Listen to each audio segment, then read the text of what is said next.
Life, liberty, and the pursuit of me. Yes, me. What's it all about? Where can I find it? Ah, I see it. There it is, tucked away in a small, unassuming place, waiting to be unveiled.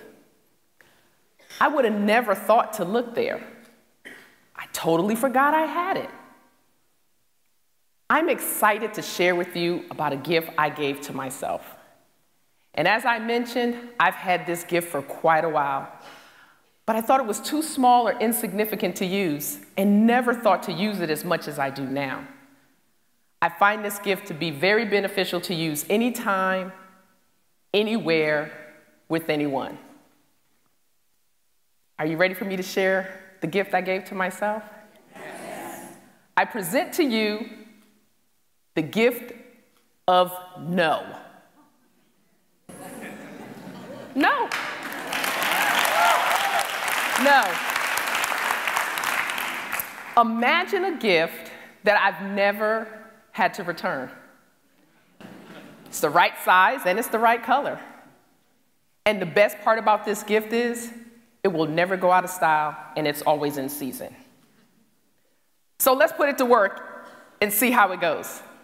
Turn to your person on the left or right and say no.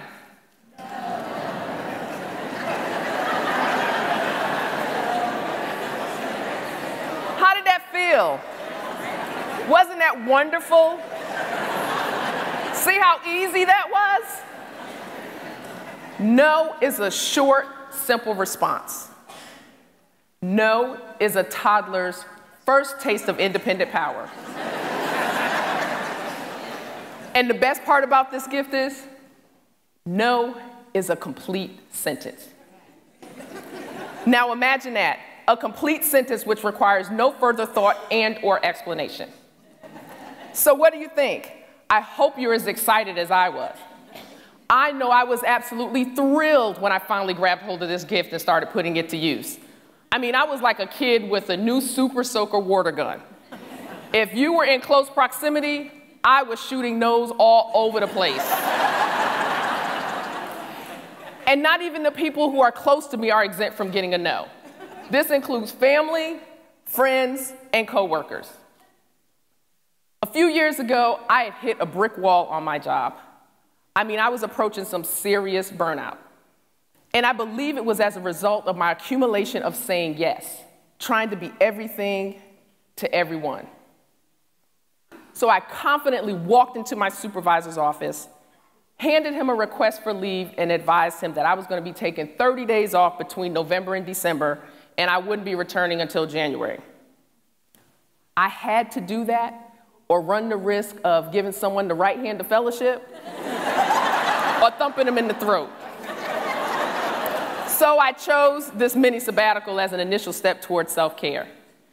You see, I had to break away from the grasping reach of day-to-day neediness to detox and take some downtime for my own life and focus on me. And as a result of that break, I was able to write a book on, you guessed it, it's on self-care. While on this sabbatical, I learned that no is the truest form of self-care, as well as the path to life, liberty, and the pursuit of me. Yes, me. It was the best gift I could have given myself.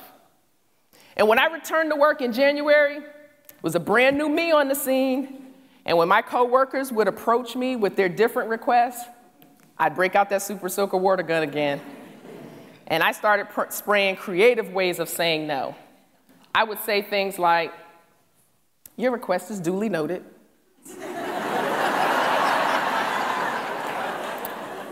Or the last check that I received doesn't qualify me to answer that question.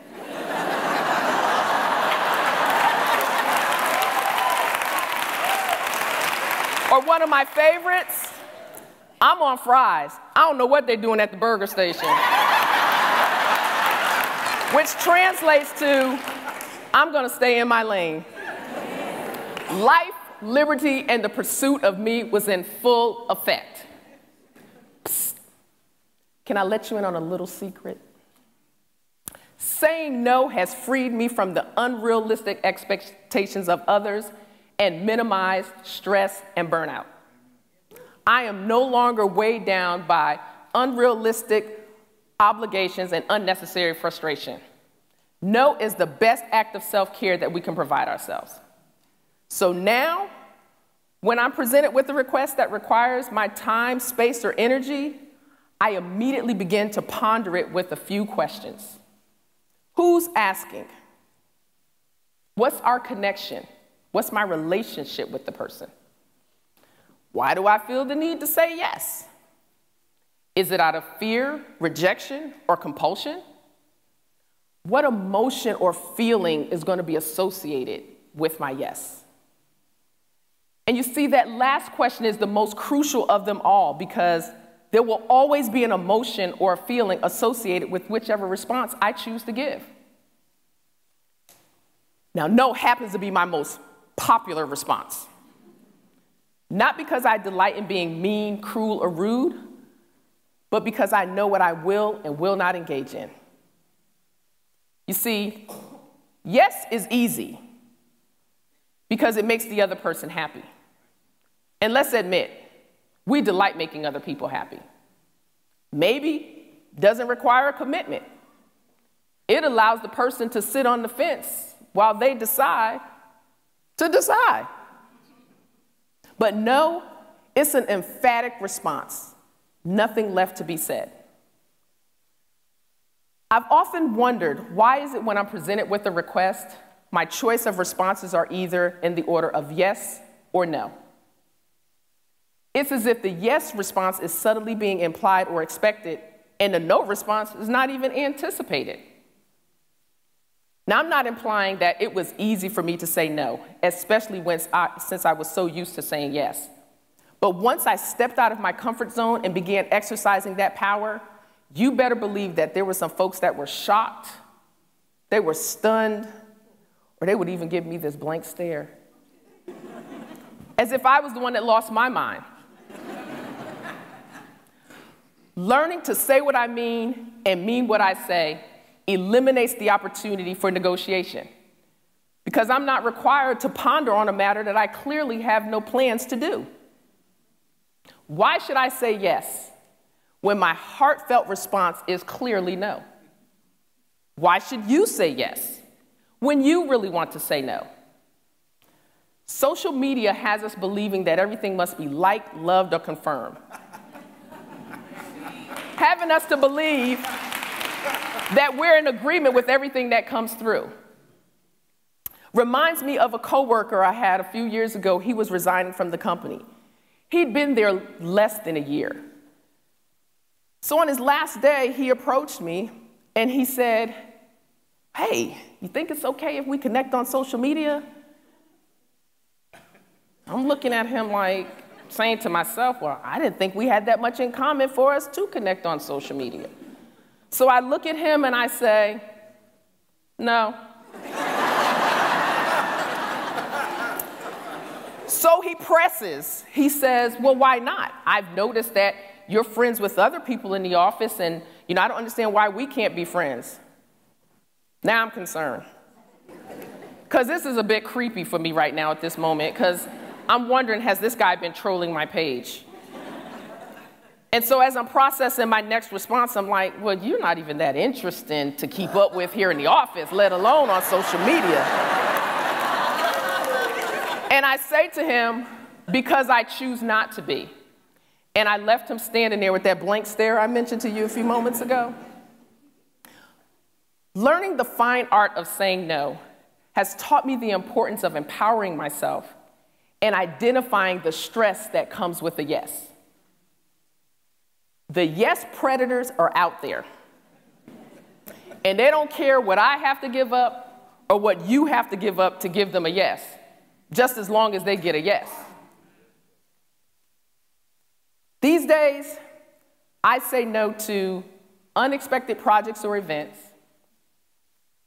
people who don't value my time, I call them time abusers, anything or anyone I deem to be draining. I get to choose when and where I invest my time and energy, and no one has the right to make me feel guilty for doing so. These days, it's not easy to get a yes response out of me.